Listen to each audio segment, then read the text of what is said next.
Hello friends, welcome back to my channel Mukesh English. This is Mukesh Soni.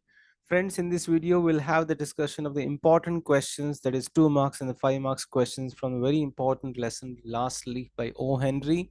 And this lesson is in the first semester BCom BBA Generic English under Bangalore University and Bangalore North University. So without much delay, let's begin. The 2 marks questions which you need to write in a word, phrase, or a sentence. So these 2 marks questions I have taken from the textbook and few extra questions. Question number 1: what does places refer to in the story The Last Leaf? So in a little district west of Washington Square, the streets have run crazy and broken themselves into small strips called places. Second question: whom did Mr. Pneumonia infect? Mr. Pneumonia infected Mr. Johnsy. Mention the similar taste of Sue and Johnsy. Sue and Johnsy had similar taste in art, chicory, salad, and bishop's leaves, so congenial that the joint studio resulted. Fourth question: why did Sue ask the doctor to come home? Pneumonia had struck Greenwich Village. Johnsy was down with the disease. Her frail body was unable to cope with the severity of the attack. She lays in a bed miserably, forlorn and delirious. Her condition was deteriorating fast. Alarmed at her friend's plight, Sue had asked the doctor to come and examine Johnsy. So Johnsy was suffering from pneumonia and she has become very weak. So finally, Sue asked the doctor to come and examine Johnsy.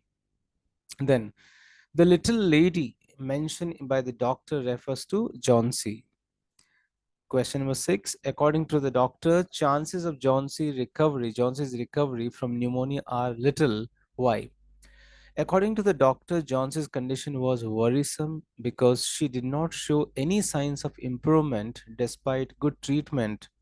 He thought that perhaps she had lost her will to live and no medicine could help her in his negative state of mind. In this negative state of mind, that's the reason the doctor has mentioned here there are chances of recovery are very much little, very much low.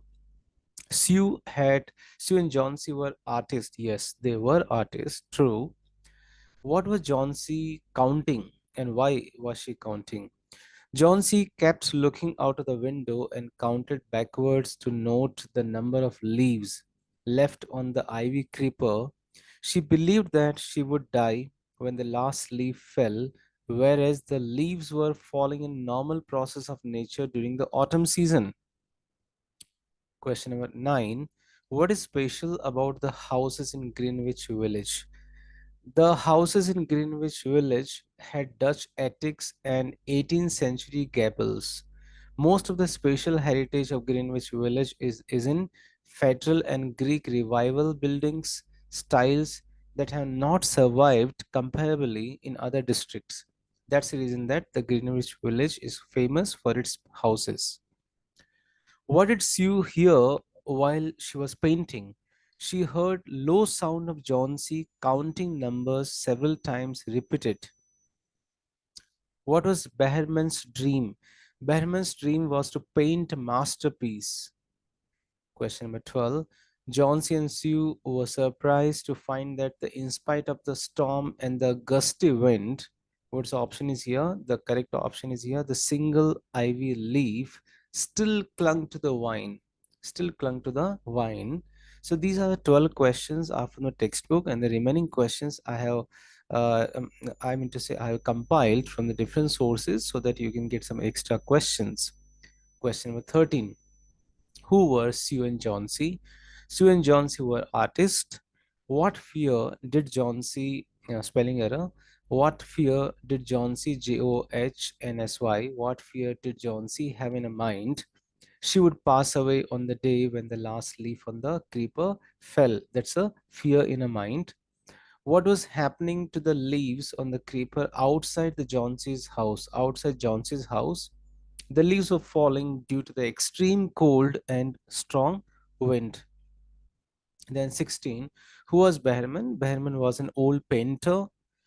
What did Behrman do? Behrman painted a picture of a creeper with a single leaf on the wall.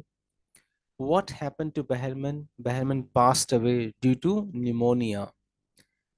What was Behrman's masterpiece? Behrman's masterpiece was a painting of a creeper with a single leaf on it. Then, who saved Johnson's life? Behrman, the old painter, saved Johnson's life. What saved Johnson's life? The last leaf painted by Behrman on the wall opposite Johnson's window saved a life. The leaf was a true replica of the last leaf hanging on the ivy creeper.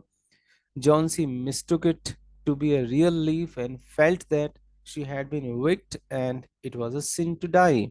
So she got a new energy, a new life in this manner. So these were the 2 marks questions which could help you, which can help you to prepare for the examination. Now we shall have a discussion for the 5 marks questions with reference to the textbook as well as some extra questions. So let's begin. First question, describe Greenwich Village in your words. Historically, Greenwich Village was famously known as an epicenter for the American Bohemia movement of the early and mid 20th century. It was known as an artist neighborhood with electric and avant-garde residents. Due to its inhabitants, small art galleries, alternative theater, and controversial publications thrived. It was also home to many political and social movements of the time. To quaint old Greenwich Village, the art people soon came. It was sprawling, hunting for north windows and 18th century gables and the Dutch attics and the low rents. Then they imported some pewter mugs and a chafing dish or two from 6th Avenue and became a colony. That's about Greenwich Village for 5 marks question. Then what was bothering Johnsy as she lay on her sick bed? Pneumonia had ravaged Johnsy's body and mind. The acute suffering robbed her of all desire to patiently wait out the crisis. She convinced herself that the time to depart had indeed come. She became obsessed with an old vine creeper that was shedding leaves one by one due to the seasonal reasons. Quite illogically, she linked the dwindling number of vine leaves to her remaining lifespan. She concluded that the fall of the last leaf would herald the arrival of her death. Thus, she waited, quite foolishly, for the last leaf to fall. That was bothering Johnsy when she was lying on a sick bed, that she would die very soon. How is pneumonia personified in the story? We have seen pneumonia is called as Mr. Pneumonia. How is it personified? In the story, The Last Leaf, pneumonia was personified as an invisible antagonist. An antagonist is the counterpart of the main character who brings conflicts in the story. So the illness brought a scare to the city of Washington, which eventually visited the main character Johns in the story. The personification of pneumonia by O. Henry in the story The Last Leaf made the opponent of Johnsy look real and helped the reader to be moved and to support Johnsy in a fight against this opponent. That's about pneumonia as personification. Then write a note on the doctor's diagnosis. What has doctor diagnosed? The doctor examined the ailing Johnsy. He was not sanguine about her ability to fight off the virulent pneumonia, which had virtually dragged her to the brink. So he found that she's too much weak and she's unable to fight with pneumonia.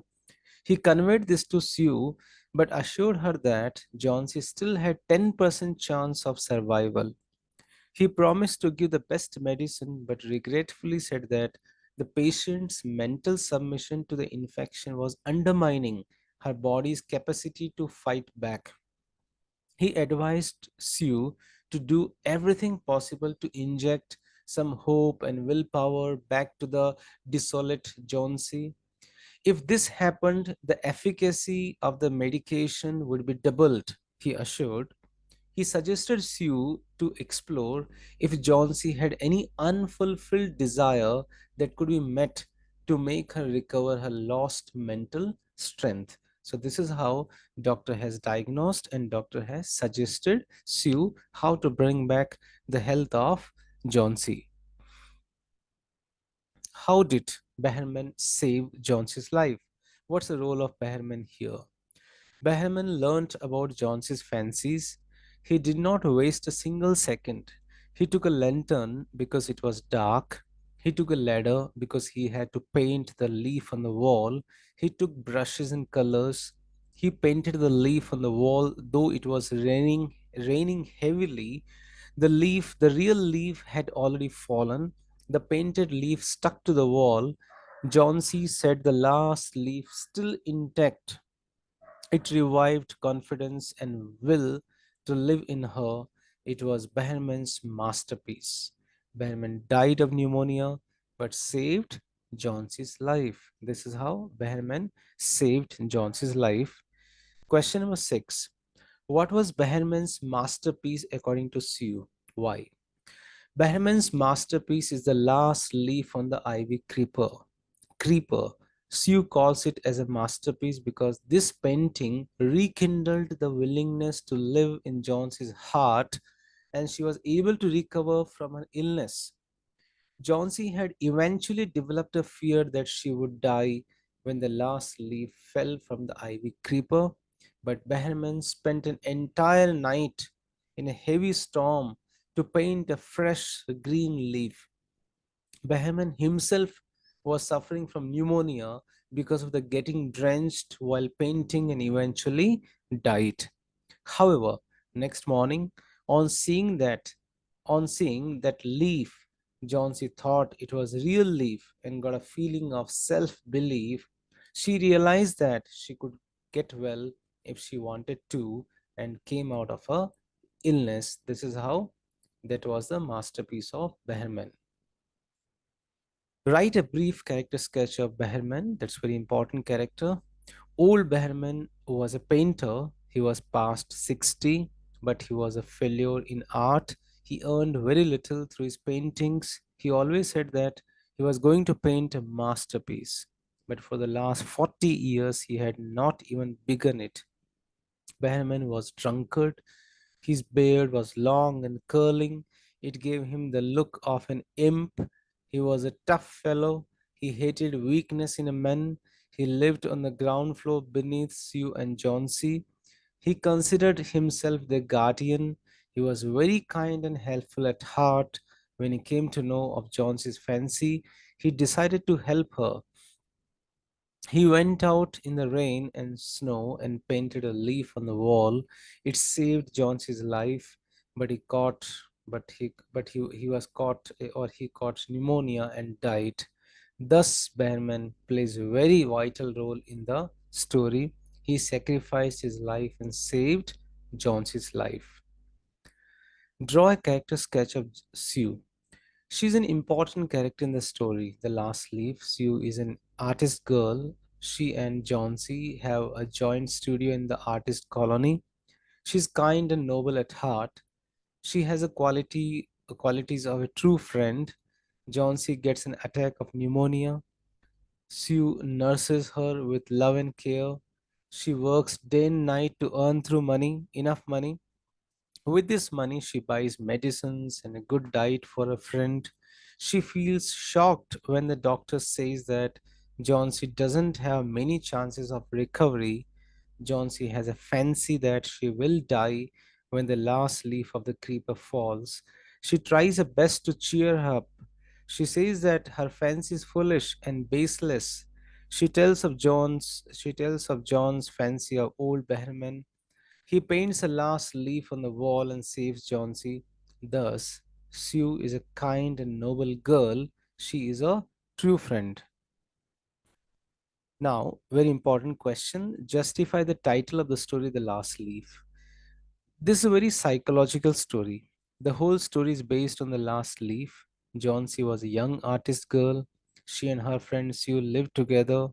One day, there's a spelling error. One day, John C. caught pneumonia. There was an ivy creeper on the back wall of the next house. From a window, John C. watched that creeper. Its leaves were falling fast in the cold winds. John C. got a fancy that she would also die when the last leaf of the creeper fell. She lost the will to live.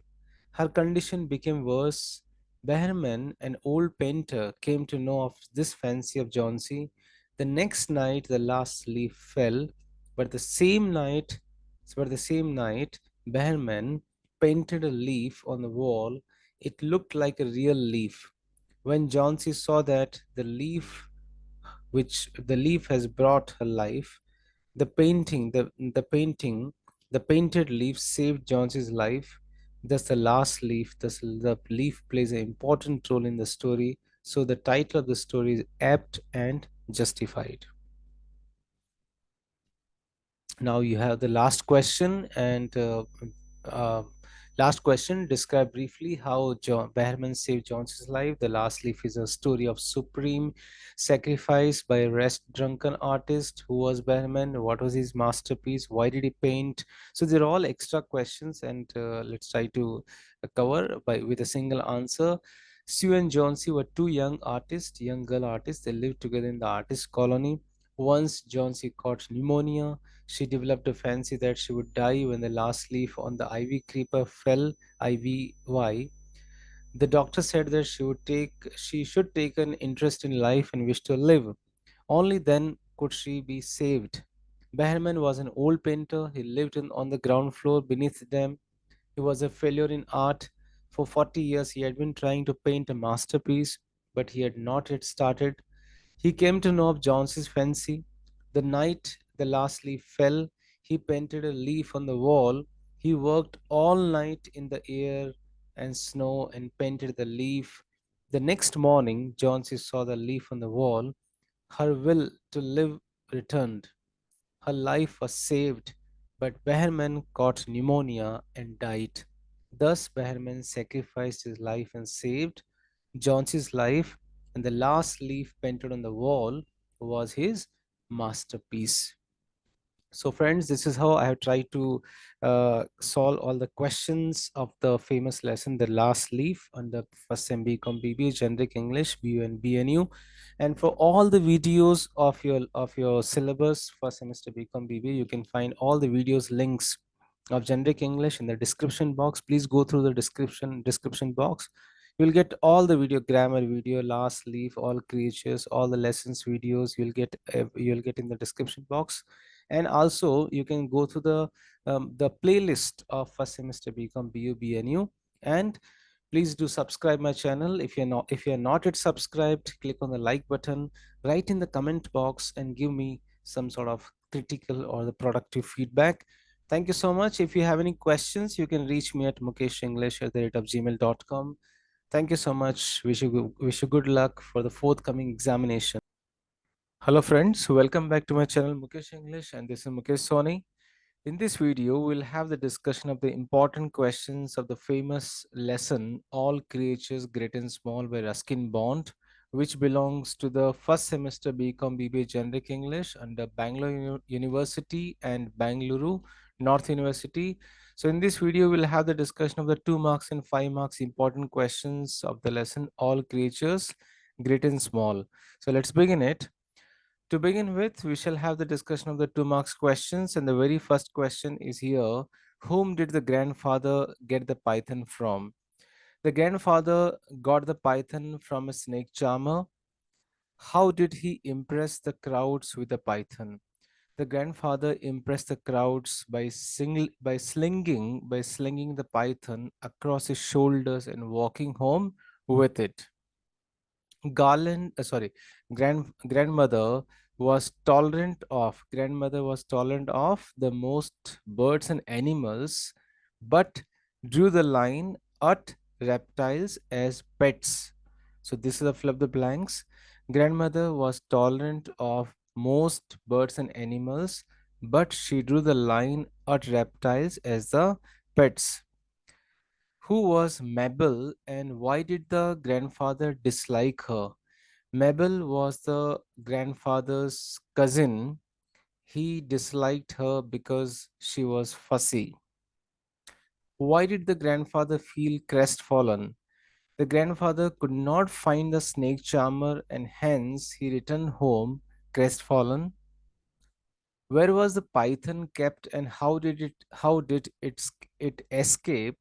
The python was kept in steep-sided tin tub in the bathroom. It escaped later through the window. How did Aunt Mabel react to the python's first appearance? Aunt Mabel's first reaction when she saw the python was of sheer terror. She was shocked, terrified. Her eyes widened, her mouth dropped open, and she let out a high-pitched scream that echoed throughout the house. She shouted in such a manner the whole house got echoed.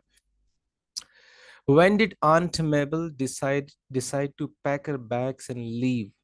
When Aunt Mabel saw the python admiring her from under the cushion, she decided to pack her bags and leave. The python's weakness, as perceived by the grandfather, was reflection. So umbrella, reflection, juicy chicken. The right answer is here, reflection. That's python's greatest weakness, according to grandfather. Now we shall have the discussion of the 5 marks question from the lesson All Creatures.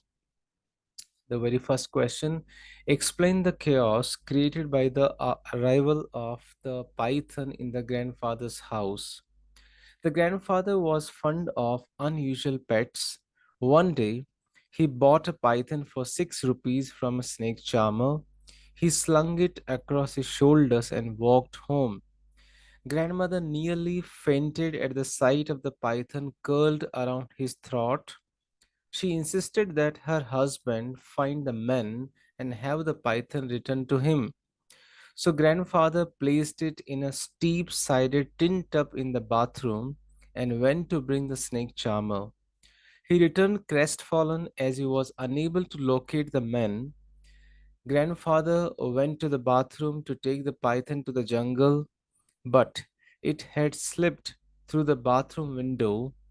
The reptile made its appearance after a few days. So this is how the chaos was created. We have few more expression. Aunt Mabel was about to pluck a guava when she spotted this 20-foot long python looking at her queerly, strangely, as though it would devour her. Soon it began to make a series of appearances, often in unexpected places. It was found the next morning on the dressing table, gazing at his reflection in the mirror. Later, it peeped at Aunt Mabel from under the cushion. The entire household tried to locate it at different places. Finally, a cage was set up with a mirror at one end. Juicy chicken with other delicacies was placed inside the cage.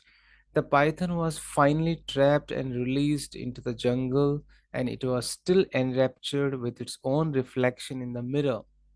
In this way, the arrival of python has created a chaos in the grandfather's house. Question number 2. Describe Aunt Mabel's reaction to the presence of the python. Aunt Mabel was a fussy woman who had come to grandfather's house for a 3 week stay. She did not like pets of any kind, let it be python also. A few days after her arrival, the elusive python made its appearance. She had seen the python on the guava tree while reaching for a guava. She flew up the veranda steps looking as though she had seen a ghost. She felt that the python, almost 20 feet long, would devour her. It had a queer look in its terrible eyes. The next time she spotted the python admiring her from under a cushion, which made her throw up in a fit of hysterics. She packed her bags immediately and left grandfather's house. So that's a question number 2. Question number 3.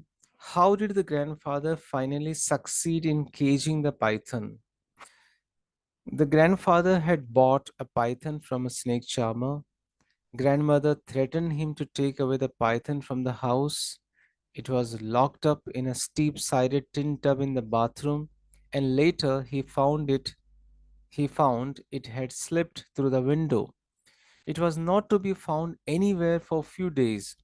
Soon it made its appearance on the guava tree and scared Aunt Mabel. One day it was admiring her from under a cushion.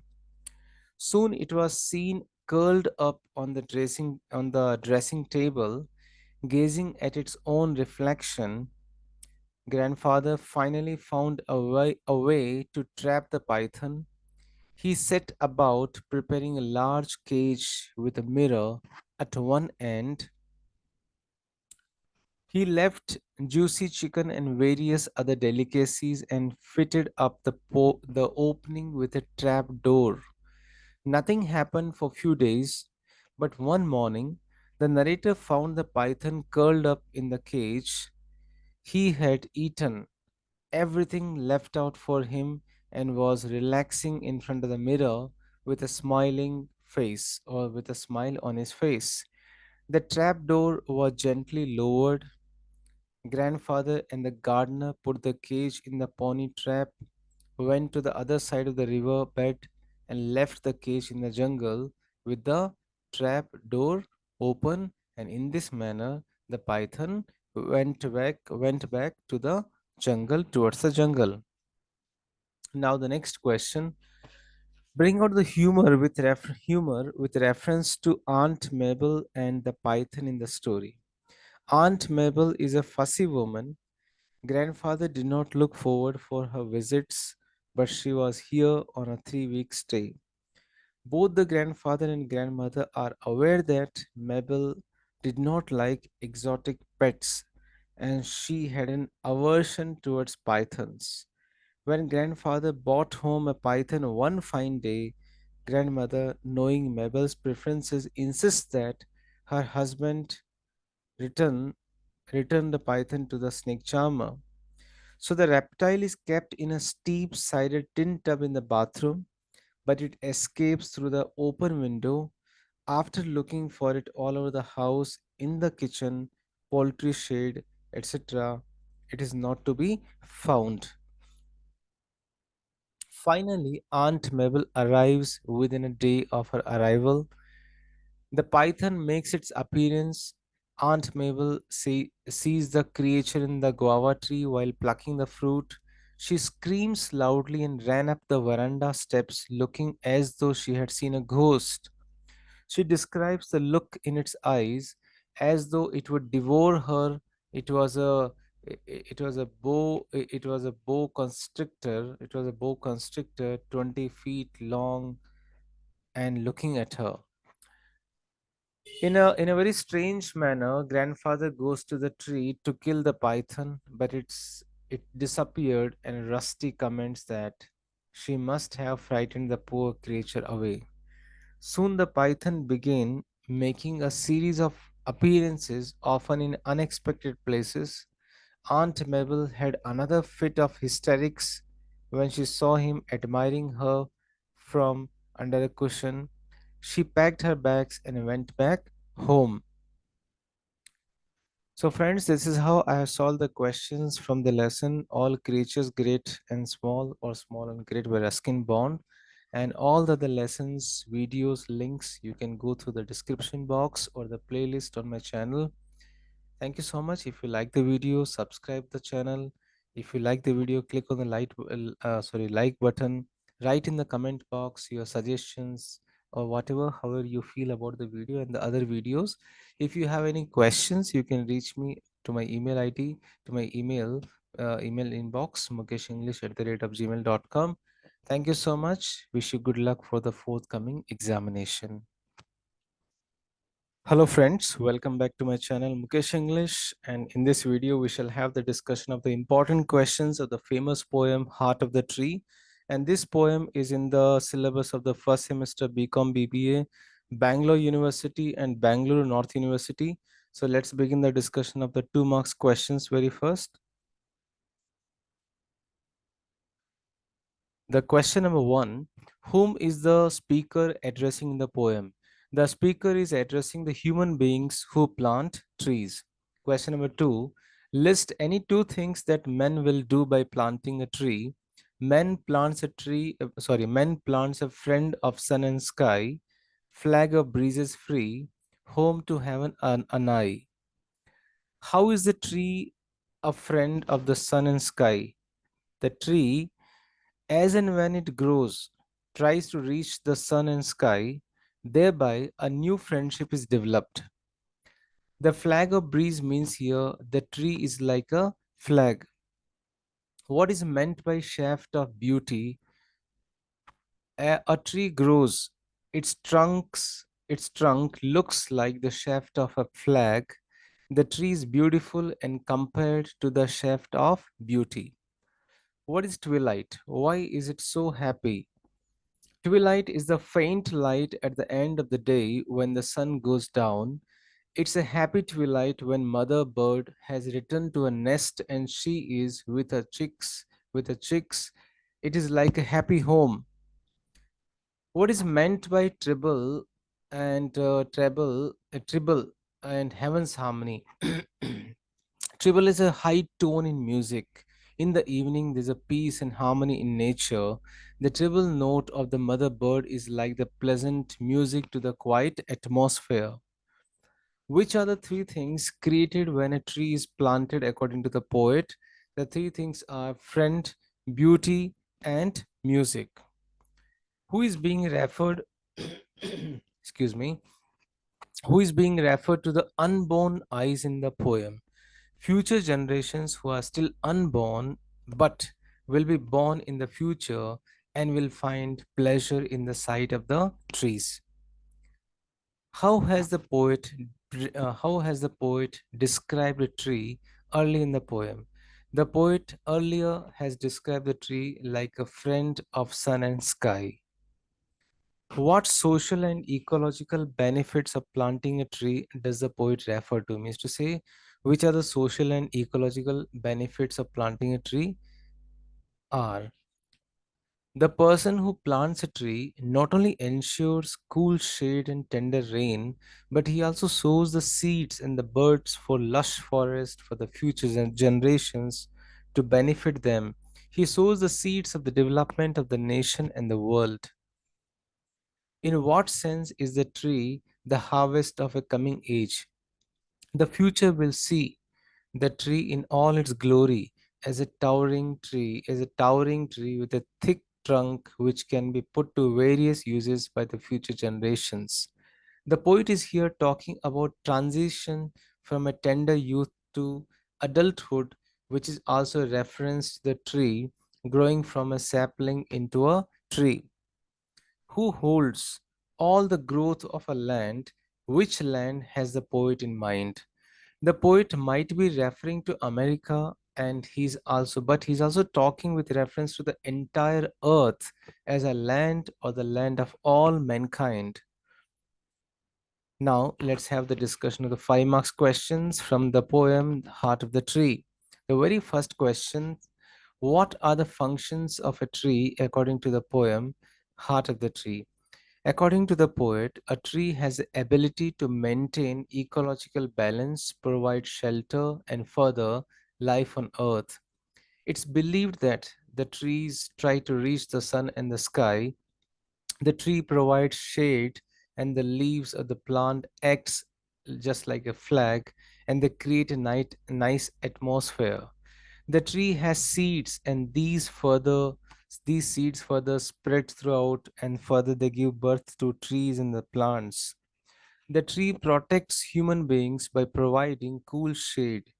The tree protects the earth from the scratching heat of the sun. Thereby, the sun appears friendly in the presence of the trees and plants. So, these are the functions of a tree according to the poem. How does a nation grow by planting trees? According to the poet, human beings show their concern towards nation by planting trees. Many people consider this to be their moral duty too. In return, he expects only good blessings for prosperity. The plant that is grown sets the motion of progress from sea to sea. All these things are possible when men start thinking in that way. His is in capital letters. His is in capital letters suggests that he is all powerful and destiny maker of his nation. How does the tree convey loyalty of the man who plants it? The moment man plants a tree, he does an ethical act, and in turn, the tree expresses its loyalty by providing shade. The tree is able to block the scorching sun's rays from coming to earth. On the other hand, the tree bears seeds, and this is spread far and wide. That gives rise to so many trees and plants in turn, which furthers the trees, plants, and nature. Thereby, the ecological balance is maintained. The tree produces fruits for men's consumption and good health. The tree that provides shade to all being is the greatest expression of loyalty. Justify the title of the poem, Heart of the Tree. The title of the poem is very apt and very suggestive. The tree is the main focus in the poem, and the poet refers to the heart of the tree. What kind of heart is it? It is generous, loving, magnanimous. It shows no discrimination based on color or creed. It blesses all alike, all who take care of it, and even those who neglect it. Whenever a tree is planted, it turns the earth into heaven, and the poet rightly says, the shaft of beauty towering high, he plants a home to heaven and I. Last question. Why does the poet uses repetition in the poem? The poet has used here refrain or the repetition in the poem Heart of the Tree. Repetition is used to show how a person should feel after he or she plants a tree. The first line of the poem, what does he plant? Who plants a tree? Is repeated three times, and this line is followed by these things he plants who plants a tree, which is repeated two times. On the last line, it says, a nation's growth from sea to sea stirs in a heart who plants a tree. All put together, it conveys that this man thinks that planting a tree is like planting a new nation and it will bring peace and harmony to the earth. This is how the usage of repetition is so worth and so important and significant in this poem, The Heart of the Tree or Heart of the Tree. Last question, one more question. Do you agree with the poet that a nation's growth depends upon the wealth of trees? Let's have discussion the statement with reference to the poem Heart of the Tree. The tree is like a heart and will create a new life on earth. The trunk is like a bridge and the branches are like a link to the cosmos. This he will bring transformation and aid in the growth and the prosperity of life on earth. The tree is used as a symbol of all the good in our lives. It symbolizes peace and prosperity in our country and in the world. It teaches the ways of love and loyalty. It symbolizes rich towards for our future generations and represents a link of our present with the future. It stands as a symbol of growth, prosperity, and harmony. A tree gives us seeds which sprout and birds which bloom in times to come. It's a forest heritage, as one tree leads to a whole forest in the future and a harvest of a coming age, or in other words, a reward and legacy for the future in the form of wood and congenial environment. So it's a link of the present to the future. So friends, this is how I have tried to solve this. I have tried to solve the questions of the important poem, Heart of the Tree. All the other lessons links you can see in the description box. If you like the video, click on the like button. If you have not yet subscribed my channel, please do subscribe. I wish you good luck for the forthcoming examination. Hello everybody. In this video I have brought you an important lesson, that is Daughter by Lata Jagtiani, and in this video we shall have the discussion of the important questions of the 2 marks and 5 marks questions from the lesson Daughter. And this lesson is prescribed for the first semester BCom BBA Generic English under Bangalore University and Bangalore North University. So let's begin it. 2 marks questions we shall have discussion now. Question number 1. The family members had gathered at the Sorab Sahib's office at the Oval for. Why had the family members gathered at Sorab Sahib's office at the Oval? The answer is here: to hear the distribution of the property. The answer number 2, the option number 2, to hear the distribution of the property. Question number 2. What did Deepa and her brother get from their father's property according to the will? So according to the will, Deepa would get 7 lakhs and the rest of the estate would be divided among the 4 sons. So Deepa will get only and only 7 lakhs and the remaining property will be divided among the 4 sons of Suresh, that is Deepa's father. Question number 3. Only Deepa was alarmed at reading the will. Why? What's the reason? Because she was not expecting any part of her father's property. Even she didn't expect even that particular lakh rupees also. She didn't expect that she will get the 7 lakh rupees also. So she was very much alarmed. On the other hand, the other 4 sons, they were not alarmed because they knew that as being the son of the family, being the son, they will definitely get a very good measure proportion of the property. Question number 4. What was the reaction of the lawyer when he first heard S. Chabria's distribution of his property? He was shocked. The lawyer was shocked and surprised. He started to think about Deepa. Question number 5. How did Suresh defend himself when Sohrab asked him about the unfair distribution of the property? So once the lawyer Sohrab asked him that why are you giving less to your daughter? So how did Suresh defend himself? Suresh means Deepa's father.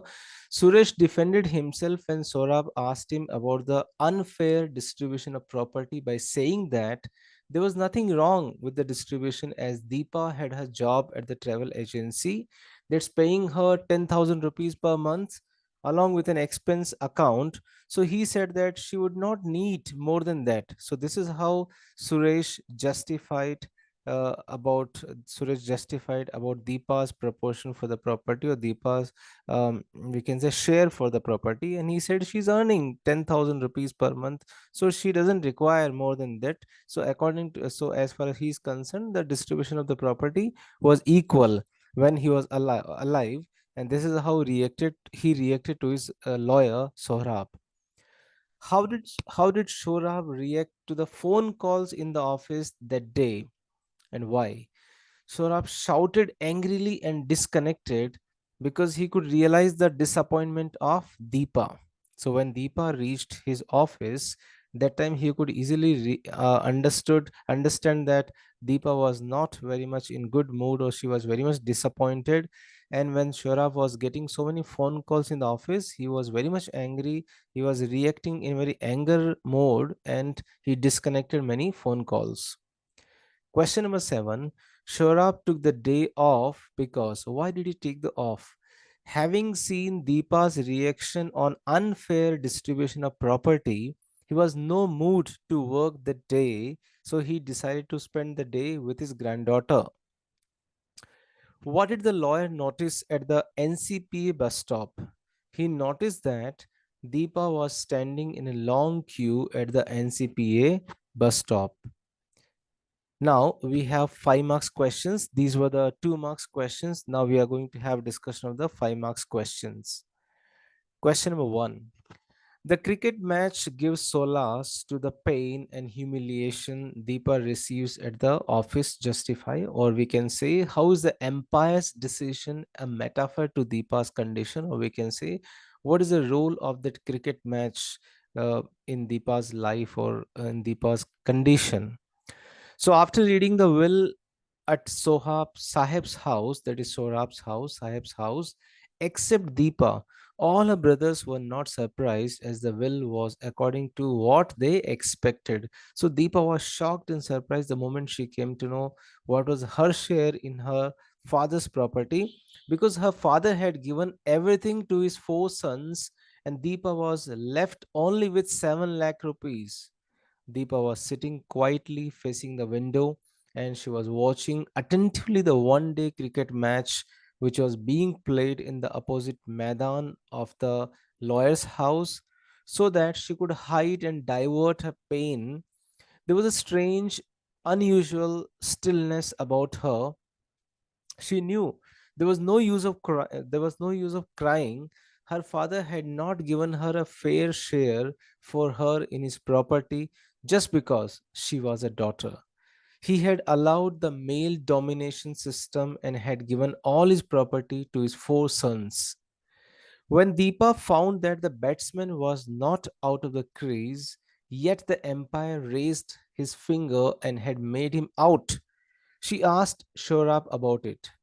Then Shorab told her that the poor batsman must go with the umpire's verdict, even if it is unfair. As Shorab knew what was going through the mind of Deepa, Shorab was indirectly pointing out to Deepa's present situation, as he knew that her father had not done his will fairly for his daughter, even though she has to, even though she had to accept whatever she was given by her father. When her eyes met with his, he could see no tears, no tension, no worries, and no sorrow. There was only an empty and airless space where light and joy had once lived. She reminded him of a dressed lake he had once seen, motionless and vacant.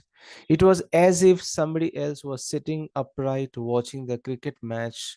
The cricket match was a way of escape for Deepa to keep her mind away from the pain and humiliation she was having inside after hearing the will. Question number two. Sorry. The question number two. Why were the brothers neither surprised nor alarmed after hearing the will? Or we can say, how did the brothers respond to the will? What does it say about the attitude? The brothers were neither surprised nor alarmed after hearing the will, as the will was according to their expectations. They were in good spirits as the will was in their favor. Cash, property, assets, the office, the cars, the jewelry, the farmhouse, the paintings, all were equally divided among the four sons. Deepa was never considered by her father for running his business from the very beginning, even after she had a postgraduate degree and then a diploma in marketing. Even the lawyer, who was the first one to hear it, who made the will according to his father's wish, hearing that Deepa would be only left out with 7 lakh rupees and the rest will be for her, for the sons, felt the same, even told her father why he's not giving her anything, but he didn't seem to care as he was having a male dominating mindset. So the brothers, they knew very well that yes, we will be getting the full property. So that's the reason that the brothers, they were not so surprised, or neither they were not so alarmed having heard about the will. That shows the male domination, that shows that yes, being the sons, they will only get the property, and being the daughter, she will not receive any property. So that's a mindset, the male domination society. Question number 3. Deepa's brothers were only an extension of their father's mindset. Explain. Deepa had graduated in commerce and her percentage had been higher than that of her four brothers. Even then, every time when she asked her father for joining his business, he ignored her. Her qualifications did not qualify her. Deepa was never considered by her father for running his business from the very beginning. She had studied further and she had a postgraduate degree, and later she had a diploma in marketing. Still, it didn't make any difference to her father as he had a male dominating mindset. When the lawyer asked about giving so less to his only daughter, even after she was taking care of him, when the lawyer said that, "Why are you giving so less to your daughter?"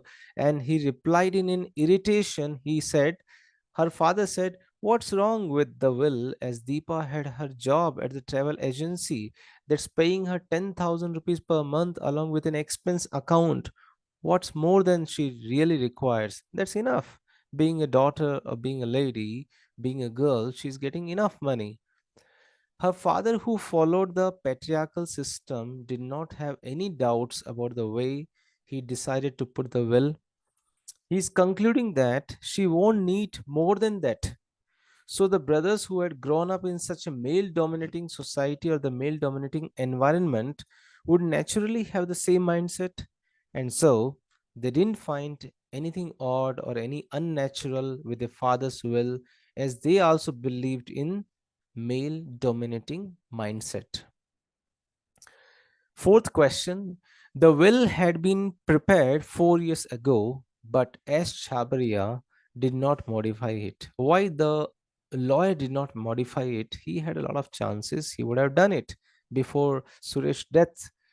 Shorab attempted many times to persuade Suresh to modify the will.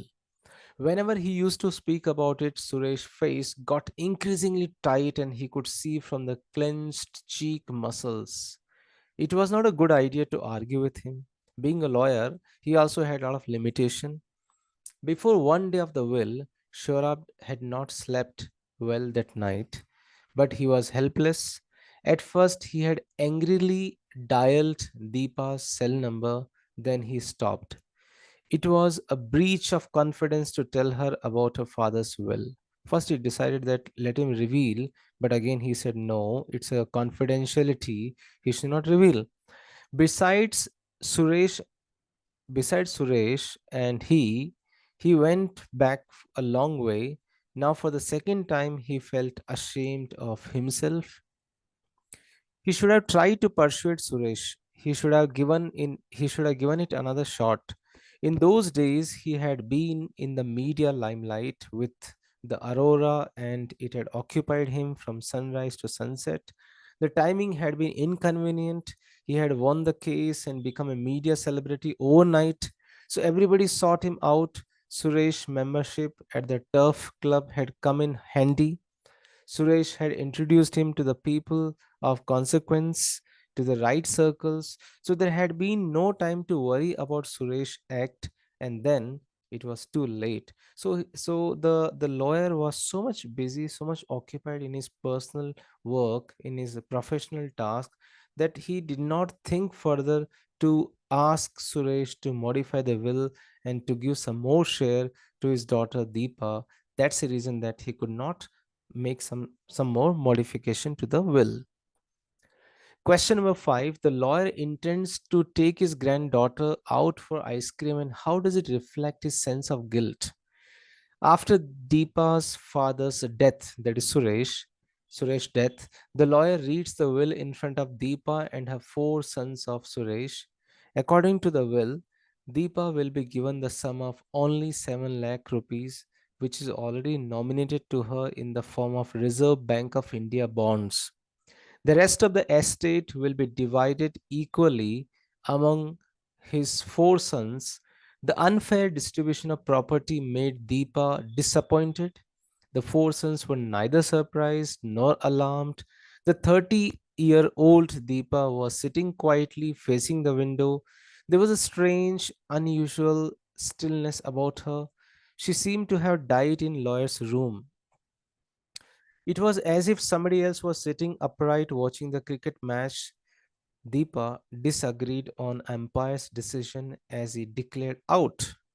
Shorab also agrees with Deepa and remarked that poor batsmen must go with the umpire's verdict, even if it's unfair. When Deepa was leaving Shorab's office, Shorab told her to go by his car and he would arrange driver, but she denied and she decided to go by bus. Shorab felt a sense of guilt. He might have tried to modify the will. He cancelled his day's work and promised his granddaughter, to go out for ice cream. And this is how he felt guilt. And he felt guilty and he cancelled all his day's schedule. He went along with his granddaughter to offer her ice cream. The last question: how is patriarchy reflected in the story? Very important question. In the story Daughter, which is written by Lata Jagtiani, spelling error, Lata Jagtiani, we can see a clear reflection of patriarchy. Deepa's father allowed a patriarchal system which was predominant in all his actions. His will was the proof for that. Deepa's father strictly followed the patriarchal system where men hold all the powers, whether it be in the society or in the family. Even though Deepa was a postgraduate and highly qualified than her four brothers to take up her father's business, her father never considered her for joining his business. In spite of her asking to her father about joining the business, and also he ignored her just for the only one reason: she was a daughter of the house, not the son. And finally, when he wrote his will, he only left her with a mere, very less amount. Rest of all his cash, property, assets, office, cars, jewelry, farmhouse, paintings, all were equally divided among the four sons. But she is left only with 7 lakh rupees. Even the lawyer who was her father's friend found it very surprising that his friend had written only very little amount for his daughter. When he asked Deepa's father why he had written so little for Deepa, he is justifying his decision and never had any doubt regarding his decision. He's concluding that saying she won't need more than that. She's getting a salary of 10,000 per month from a travel agency. That's enough for her. Even the brothers who had grown up in such a male dominating environment, they also had the same mindset. They also believed in patriarchy. Gender inequality is clearly evident in the story from her father's will and her brother's attitude towards the will, where men had been claiming all privileges and powers and carried the attitude that women are inferior to them. Thus, the author portrays the patriarchal system which is still followed in many families. So, friends, this is how I have tried to solve the questions of the famous important story Daughter by Lata Jagtiani. If you like this video, click on the like button, write in the comment box. If you have not yet subscribed my channel, please do subscribe. If you have any questions, please do mail me. Do mail your queries to my mail ID, mukeshenglish@gmail.com. So I wish you good luck for the forthcoming examination. Thank you so much. Hello friends, welcome back to my channel Mukesh English. This is Mukesh Soni. Friends, in this video we shall have the discussion of the important questions from a very famous chapter, from a very famous lesson or the story titled My Teacher, written by a very famous writer, Helen Keller. And this story is prescribed for the syllabus of first semester BCom and BBA, Bangalore University and Bangalore North University. In this video, we shall have the discussion of the 2 marks and the 5 marks questions from the examination point of view. So let's begin it without much delay. So now we shall have the discussion for the 2 marks questions, which according to the Helen Keller was the most important day of her life. The most important day for Helen Keller was 3rd March 1887. The reason behind it: Helen's teacher, Miss Sullivan, came to live with her on that particular day, and the day is here, 3rd March 1887. When did Helen Keller meet her teacher for the very first time? Helen Keller met her teacher for the first time on 3rd March 1887 when she was only and only 7 years old, and she met her for 3 months. How old was Helen Keller when she met her teacher for the first time? She was 7 years old. Now, what was the name of Helen Keller's teacher? Miss Sullivan. What made Helen Keller feel that something unusual was going to happen, and how did she react? Helen's fingers were almost unknowingly familiar with leaves and flowers. Anger and bitterness haunted her for weeks, and deep intoxication prevailed in this emotional fight. Question number 6. What does Helen compare her life with? She compares her life with a sea in a dense fog. Question number 7. What was the wordless cry of Helen's soul? The wordless cry of Helen's soul was, "Light, give me light." That was a wordless cry of Helen's soul. When Helen heard footsteps, she stretched out her hand, thinking it was her mother. What was the purpose of the arrival of the person who held Helen in her arms? The purpose was here to reveal everything and to love her. Question number 10. What did the teacher give her the day after she came? Who had sent it? The next day, the teacher gave her a toy or a doll. A doll was given to her, and it was sent by the blind kids, by the little blind kids at the Perkins Institution. Who had dressed the doll? Laura Bridgman had dressed the doll. Why was Helen flushed with childish pleasure and pride? How does she express it? Helen achieved childish joy and pride when she was finally able to get the DOLL letters right. She grabbed it from her mother and revealed it. Question number 13. What was the uncomprehending way in which Helen learned to spell? She was simply making her fingers go in monkey like imitation. The spelling DOLL applied to both. What did the teacher mean by both? Both the new doll and big rag doll are spelled in the same manner. Question number 15. Why did Helen dash the doll upon the floor? How did she feel about her action? She became impatient at her repeated attempts. So finally, she dashed the doll upon the floor. She felt delighted when she saw the fragments of broken doll. Question number 16. What was the well house covered with? The well house was covered with the fragrance of honeysuckle or honeycomb. When did the narrator feel repentance and sorrow? When she recalled breaking the doll, she felt repentance and sorrow. What were some of the first few words that Helen learned on the eventful day?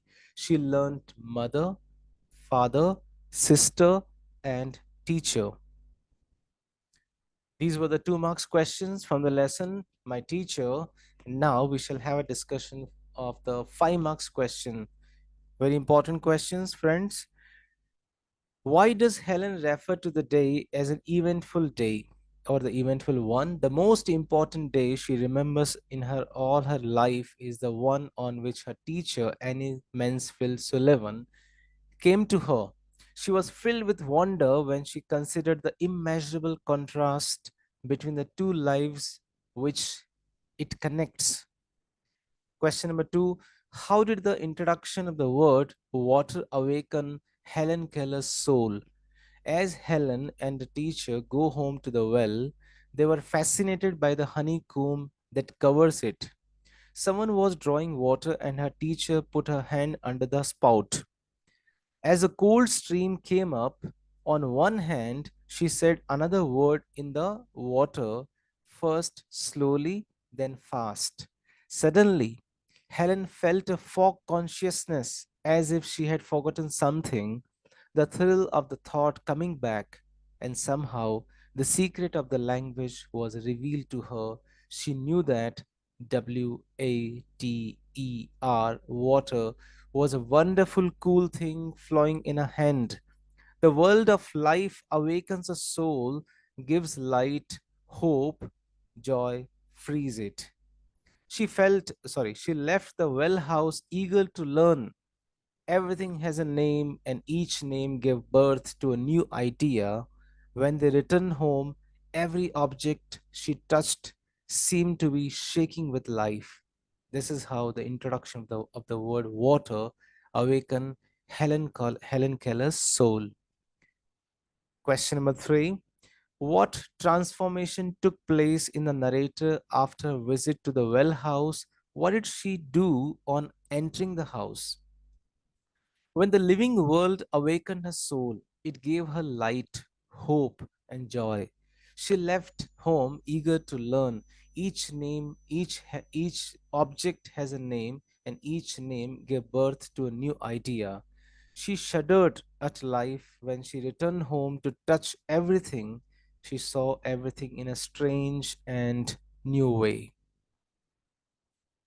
Question number four. What incident led the narrator to dash her new doll to the floor that resulted in its breaking into pieces? What were her feelings? Means to say, why she had thrown the doll and broke the doll? What is the feeling behind it? When Helen had a tussle over the words, when she was struggling with the word MUG, mug, WATER, water, Miss Sullivan had tried to impress it upon her that MUG is mug and that WATER is water. But Helen persisted in confounding the two. In despair, she had dropped the subject for the time and only to renew it at the first opportunity. She just threw it. She became impatient at her repeated attempts and seizing the new doll, she just seized the new doll, she dashed it upon the floor. She was keenly very much happy, delighted when she felt the fragments of the broken doll at her feet. All the parts of the doll, I mean to say, the whole doll was broken. She was so happy having seen this. Neither sorrow nor regret followed her passionate outburst. She had not loved the doll. In the still, dark world in which she lived, there was no strong sentiment or tenderness. She felt repentance and sorrow. Question number five. How was the summer of 1887 special for Helen? How did Helen learn the joy of nature? The summer of 1887 was very special for Helen. Helen's teacher, Miss Sullivan, trained her to spell out the names of the articles around onto her hand, and Helen would intimate her movements. She learned several words in the same process, even though she did not fully understand. Her teacher cleared her confusion by making her feel the flow of fluid on her hands. This made her realize that each word gave birth to a new thought. She felt repentant of what she had done and tried to put the fragments of the doll together. Later, she began to look forward for a new day for the first time in her life. Question number 6. During the first few months after teacher's arrival, how did Helen got to know about many things around her and how did she communicate with the others? As Miss Sullivan's initiative, Helen was initially amazed at her ability to pronounce the words like doll, DOLL, but these words meant nothing to her because it was an interesting finger play. It quickly annoyed Helen uttering the words and she became angry.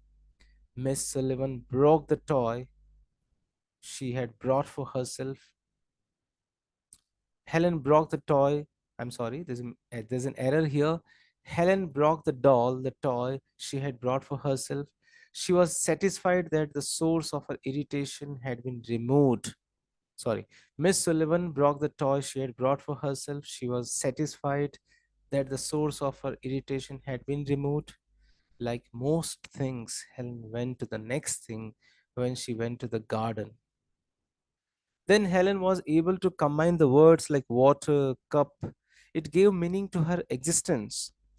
She remembered She remembered her mother, father, teacher, and sister learning words from others, could not wait for the new day to begin, so she could continue to learn the word of life. Please correct here, it's not he, it is she. She remembered her mother, father, teacher, and sister learning words from others and could not wait for the new day to begin, so she could continue to learn the word of life.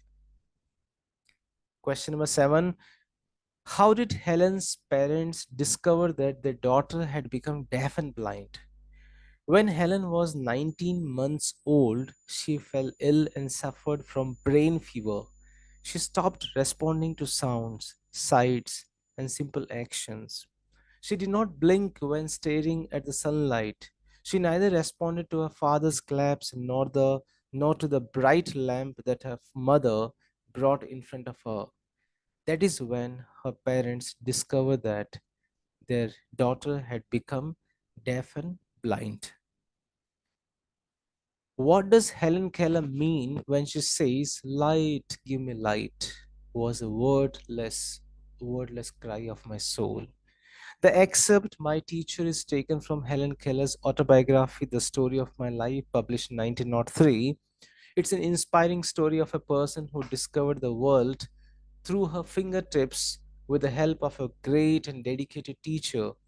The most important day she remembers in her life is the one on which her teacher, Annie Mansfield Sullivan, came to her.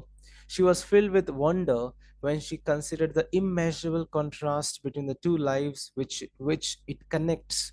On the afternoon of that eventful day, she stood on the porch, wondering, expectant, and she guessed that something unusual was about to happen. And so she went to the door and waited on the steps. Her fingers lingered almost unconsciously on the familiar leaves and blossoms. Anger and bitterness had preyed upon her continually for weeks, and a deep languor had succeeded this passionate struggle. She did not know what future held of marvel or surprise for her. She was like the ship at sea in a dense fog, when it seemed as if darkness shut her in, and she waited with beating heart for something to happen. Light, give me light, was a wordless cry of a soul, and the light of love shone. Last question. How did Annie Sullivan provide Helen with hope for a successful future and faith the world would recognize her and love her? Or, although the world is full of suffering, it's also full of the overcoming of it. Elaborate with reference to the life of Helen Keller. Helen Keller reveals many important incidents in her development during the first 20 years of her life. As told in her autobiography, The Story of My Life, she was far from the perfect child, purposefully upsetting those around her due to her frustration at her inability to communicate effectively. Her parents, dedicated, became deeply grieved and perplexed, anxious to find a way to help her as her outbursts became more frequent, almost hourly. Miss Sullivan eventually arrived to teach Helen.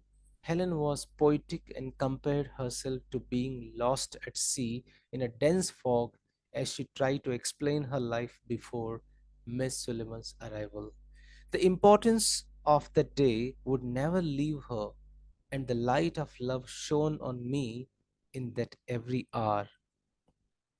Due to Miss Sullivan's efforts, Helen was thrilled at first at her ability to spell the words such as DOLL, doll, but only because it was interesting finger play, and these words meant nothing more than that to her. It soon became an irritation for Helen, spelling the words, and in one of her tantrums, irritation, she broke the doll which Miss Sullivan brought for her. She felt a smug satisfaction. She was very happy because the source of her irritation was removed. As with most things, Helen moved on to the next thing as they went out into the garden. Later, Helen was able to connect the words with water, mug. It gave her existence meaning. She remembered learning the words for mother, father, teacher, and sister, amongst others, and could not wait new day to start so she could continue learning the living word. So, friends, this is how I have solved the questions from the very famous chapter, My Teacher. And one more important thing which I have forgotten to mention here, I have done the videos of on all the topics of first semester BCom BB Generic English. If you just have a glance in the description box of this video, you will get all the lessons links. Or if you just go through the playlist, first BCom, first BCom BBA BUBNU, the playlist of my all the videos on my channel. You will get all the videos links. So friends, if you have liked this video, click on the like button, write in the comment box. If you have not yet subscribed my channel, please do subscribe. If you have any questions, any notes if you require, please do mail me on this email ID, mukeshenglish@gmail.com. Thank you so much. I wish you good luck for the forthcoming examination. Dear friends, thank you so much for watching this video. You can reach me at mukeshenglish@gmail.com. Please do subscribe the channel, click on the like button for more videos on literature, workbook, pronunciation, grammar, communication skills, presentation skills, interview skills. Stay in tune with Mukesh English. Thank you once again.